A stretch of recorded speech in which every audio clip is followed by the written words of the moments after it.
it's Rob. Welcome to Axel's Garage.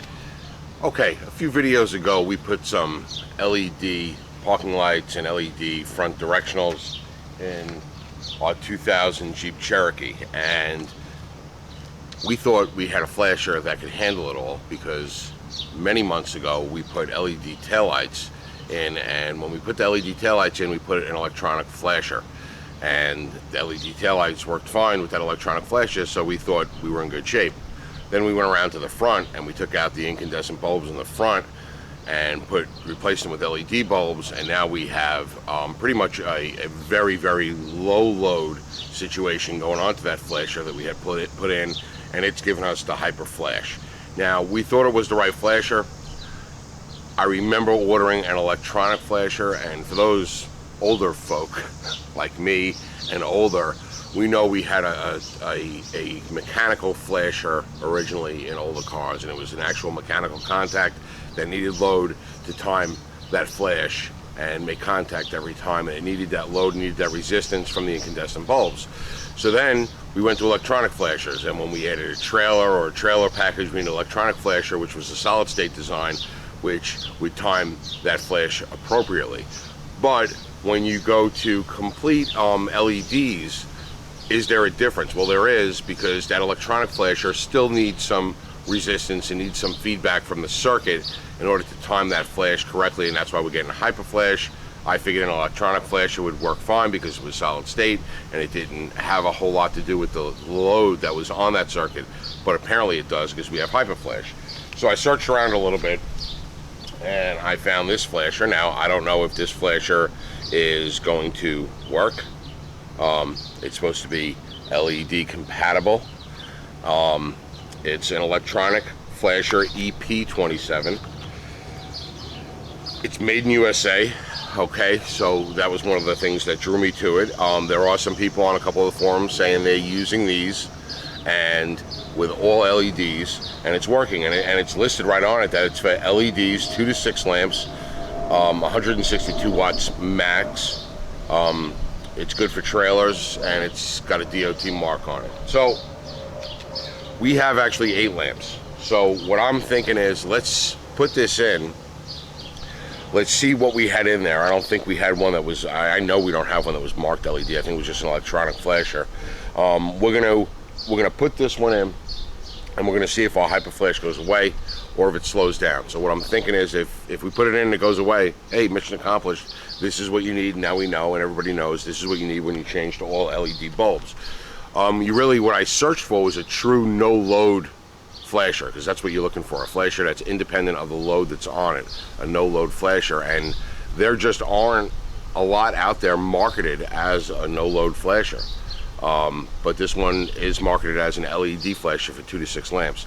Total lamps is going to be more than 6. We have 8 total lamps in this vehicle, but they're not all flashing at the same time. So if you think about it, and we put a directional on, we have 1, 2, 3 in the front, and then we have 1 in the back flashing. So we should be okay, but I don't know if that's the total lamps on the circuit or not, so we'll see. We'll see what it does. Let me move the camera, and we'll bang it in. In these Jeeps, the flasher lives right about here behind this plastic thing. So on the bottom, it's usually 2 or 3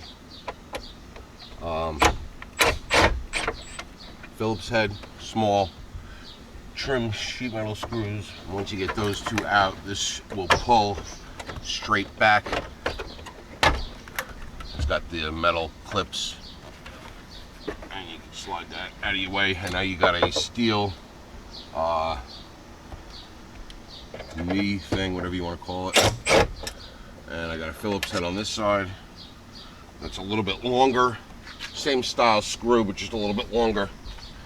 One on this side right here. You know what, let me hold that in until I get the bottom ones. I think there's some bottom ones, either that or it clips in. No, it clips in on the bottom. So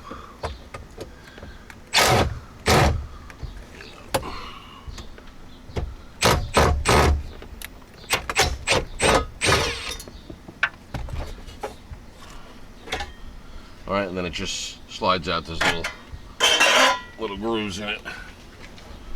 All right, not everybody's gonna have this wiring mess. This is for an aftermarket alarm. But on this side of the column, you'll see the flasher tucked up in there, and you just gotta unplug it. Whew. All right, that was in there tight. All right, so this one that I had here was a heavy-duty electronic flasher, and the part number was EF27. All right, it says max 6 amps, SAE, it's got some SAE numbers. This is a good quality flasher too, so I was really surprised that it didn't work. So now we're gonna come in with this one. This is an EP instead of an EF, and we're gonna see if it works. I used a little pocket screwdriver to sort of help me get it off the harness. A lot of times the harnesses are just hanging.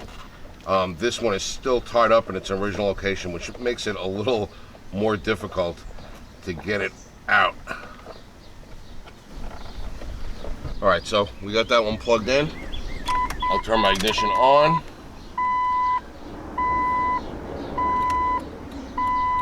And let's see what we got.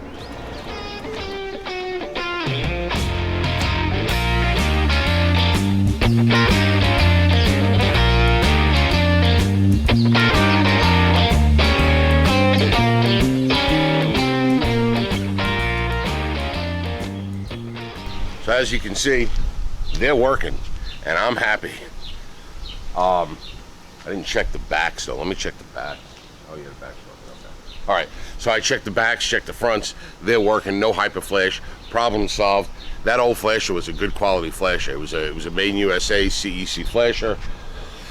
It was a heavy duty flasher. I'm gonna keep it because it works. It just isn't for a no-load LED situation. It was an EF27. This is an EP27. This brand is, well, it's assembled in the United States, but it was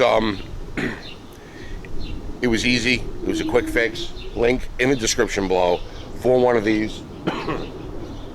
That's your problem, and I can't seem to stop coughing today. One of those days. It's early on a Sunday morning. Trying to get a couple things done before we get the day started, and this was on my short list. I'm happy I got it done.